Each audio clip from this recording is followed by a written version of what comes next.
എല്ലാവർക്കും എൻ്റെ പുതിയ വീഡിയോയിലേക്ക് സ്വാഗതം. ഇന്ന് ഞാൻ ഇവിടെ തയ്യാറാക്കാൻ പോകുന്നത് ചിക്കൻ സ്റ്റൂ ആണ്. ക്രിസ്മസിൻ്റെ മെയിൻ വിഭവമാണ് അപ്പവും ചിക്കൻ സ്റ്റൂ ഒക്കെ അല്ലേ. നമുക്ക് ഈ എളുപ്പത്തിൽ എങ്ങനെ ചിക്കൻ സ്റ്റൂ ഉണ്ടാക്കാം എന്ന് നമുക്ക് നോക്കാം. ഞാൻ ഇത് കുക്കറിലാണ് തയ്യാറാക്കിയെടുക്കുന്നത്. അതിനുവേണ്ടി കുക്കർ അടുപ്പത്തോട്ട് വെച്ച് കൊടുക്കാം. കുക്കർ നന്നായിട്ട് ചൂടായി വരുന്ന സമയമാകുമ്പോഴത്തേക്ക് 2 ടേബിൾ സ്പൂൺ വെളിച്ചെണ്ണ ഇതിലോട്ട് ഒഴിച്ച് കൊടുക്കാം. ഇതിലോട്ട് ഞാൻ 1/2 ടീസ്പൂൺ കടുക് ഇട്ട് കൊടുക്കുകയാണ്. ആദ്യമേ ഞാൻ കടുക് പൊട്ടിച്ചെടുക്കുന്നുണ്ട്. നിങ്ങൾക്ക് അതിൻ്റെ അവസാനം വേണമെങ്കിൽ കടുക് പൊട്ടിച്ചെടുക്കാവുന്നതാണ് കേട്ടോ. കടുക് പൊട്ടി വരുന്ന സമയമാകുമ്പോഴത്തേക്ക് 3 വലിയ സവാള ഇതുപോലെ അരിഞ്ഞെടുത്തിട്ടുണ്ട്. അതങ്ങ് ഇതിലോട്ട് ഇട്ട് കൊടുക്കാം. അതുപോലെ 6 അല്ലി വെളുത്തുള്ളിയും ചെറിയൊരു കഷ്ണം ഇഞ്ചിയും അരിഞ്ഞെടുത്താണ് അതിട്ട് കൊടുക്കുന്നുണ്ട്. അതുപോലെ 6 പച്ചമുളക് നീളത്തിൽ അരിഞ്ഞെടുത്തതാണ് അത് ഇതിലോട്ട് ഇട്ട് കൊടുക്കുന്നുണ്ട്. നമ്മൾ എരിവിന് വേണ്ടി ഇതിലോട്ട് പച്ചമുളകും കുരുമുളക് പൊടി മാത്രമേ ഇട്ട് കൊടുക്കുന്നുള്ളൂ. അപ്പോൾ നിങ്ങളുടെ എരിവിനനുസരിച്ചുള്ള പച്ചമുളക് ഇട്ട് കൊടുക്കുക കേട്ടോ.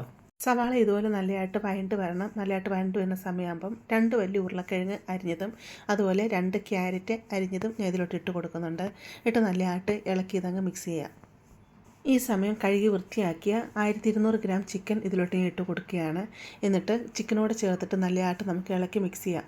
ഉരുളക്കിഴങ്ങും ക്യാരറ്റും ചിക്കനും എല്ലാം കൂടെ നമുക്കൊന്ന് വഴറ്റിയെടുക്കണം.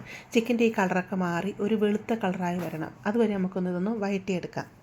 ചിക്കൻ്റെ കളറൊക്കെ മാറി നല്ല വെളുത്തിട്ടുള്ള കളറായി വന്നിട്ടുണ്ട്. ചിക്കനിൽ നിന്ന് കുറച്ച് വെള്ളം ഇറങ്ങി വരാൻ തുടങ്ങിയിട്ടുണ്ട് കേട്ടോ. ഈ സമയമാകുമ്പോഴത്തേക്ക് ഇതിലേക്ക് 2 ടേബിൾ സ്പൂൺ മല്ലിപ്പൊടി ഇട്ട് കൊടുക്കാം. അതുപോലെ 1 ടീസ്പൂൺ കുരുമുളക് പൊടി ഇട്ട് കൊടുക്കാം. എന്നിട്ടിത് നല്ലതായിട്ട് ഇളക്കി മിക്സ് ചെയ്യണം. മല്ലിപ്പൊടിയുടെ ആ പച്ച ടേസ്റ്റൊക്കെ ഒന്ന് മാറി കിട്ടണം. അതുവരെ നമുക്ക് നല്ലതായിട്ട് ഇതിനെ ഒന്ന് വഴറ്റിയെടുക്കണം. നിങ്ങൾക്ക് ഇതിങ്ങനെ വഴറ്റിയെടുത്ത് കഴിഞ്ഞാൽ മല്ലിപ്പൊടിയുടെ പച്ച സ്മെല്ല് മാറുമോ എന്ന് ഡൗട്ടുണ്ട് എന്നുണ്ടെങ്കിൽ മല്ലിപ്പൊടി സെപ്പറേറ്റ് ഒന്ന് ഫ്രൈ ചെയ്തിട്ട് ഇതിലോട്ട് ഇട്ട് കൊടുക്കാവുന്നതാണ് കേട്ടോ. ഒരു മീഡിയം തക്കാളി അരിഞ്ഞത് ഇതിലോട്ടിട്ട് കൊടുക്കാം. അതുപോലെ തേങ്ങയുടെ 2ാം പാൽ എടുത്ത് വെച്ചിട്ടുണ്ടായിരുന്നു. അത് 2 കപ്പുണ്ട്. അത് ഇതിലോട്ടങ്ങ് ഒഴിച്ചു കൊടുക്കാം. അതുപോലെ ചിക്കൻ സ്റ്റൂവിന് ആവശ്യത്തിനുള്ള ഉപ്പ് ഇതിലോട്ടങ്ങ് ഇട്ട് കൊടുക്കാം. എന്നിട്ട് നല്ലതായിട്ട് ഇതിനെ ഇളക്കി അങ്ങ് മിക്സ് ചെയ്യാം. എന്നിട്ട് കുക്കർ അടച്ച് വെച്ചിട്ട് ഇതിൽ ഒരു വിസിൽ നമുക്ക് വരുത്തിച്ചെടുക്കാം. അധികം വിസിൽ വന്നു കഴിഞ്ഞാൽ ചിക്കൻ അങ്ങ് വെന്ത് അലന്ന് പോകും. അതുകൊണ്ട് ഒറ്റ വിസിൽ വരുത്തിച്ചെടുത്താൽ മതി. ഇവിടെ ഒറ്റ വിസിൽ വന്നപ്പോഴത്തേക്ക് ചിക്കൻ നല്ല രീതിയിൽ വെന്ത് വന്നിട്ടുണ്ട്. ചിക്കൻ മാത്രമല്ല കേട്ടോ, ഉരുളക്കിഴങ്ങും ക്യാരറ്റെല്ലാം നല്ല രീതിയിൽ വെന്ത് വന്നിട്ടുണ്ട്. ഇത് നല്ലതായിട്ടൊന്ന് ഇളക്കി കൊടുക്കുക. എന്നിട്ട് ഇതിൽ ഉരുളക്കിഴങ്ങൊക്കെ ഉണ്ടല്ലോ, അത് കുറച്ച് ഉരുളക്കിഴങ്ങ് ഇതുപോലെ ഒന്ന് പൊടിച്ചിട്ട് കൊടുക്കുക കേട്ടോ.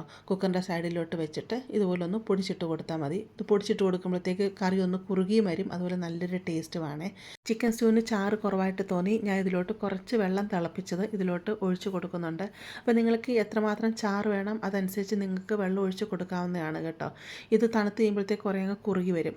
ഇതിലോട്ട് 1 ടീസ്പൂൺ ഗരം മസാല ഇട്ട് കൊടുക്കാം. എന്നിട്ട് നല്ലതായിട്ടൊന്ന് ഇളക്കി കൊടുക്കാം. അതുപോലെ ആവശ്യത്തിനുള്ള കറിവേപ്പിലയും കൂടെ ഇതിലോട്ടങ്ങ് ഇട്ട് കൊടുക്കാം. എന്നിട്ട് തീ കുറച്ച് വെച്ചിട്ട് ഒരു 5 മിനിറ്റ് നമുക്ക് ഇതിനൊന്ന് വേവിച്ചെടുക്കാം.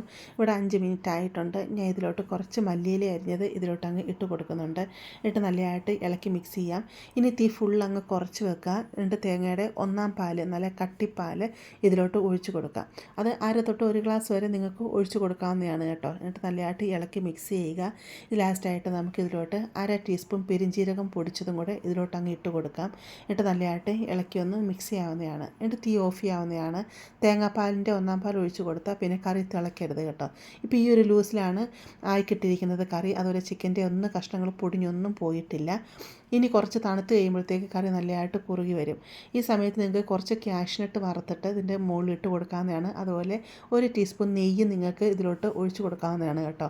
പ്രത്യേക ഒരു ടേസ്റ്റ് ആയിരിക്കും നെയ്യ് ഒഴിച്ച് കൊടുക്കുമ്പോൾ. അപ്പോൾ കാഷ്നട്ട് വറുത്തിട്ട് ഉള്ള നെയ്യ് ഇതിലോട്ട് ഒഴിച്ച് കൊടുത്താലും മതി കേട്ടോ. കണ്ടില്ലേ, കുറച്ച് തണുത്ത് വന്നപ്പോഴത്തേക്ക് എൻ്റെ ഗ്രേവിയൊക്കെ നല്ലതായിട്ട് കുറുകി വന്നിട്ടുണ്ട്. നല്ല ടേസ്റ്റാണ് കേട്ടോ.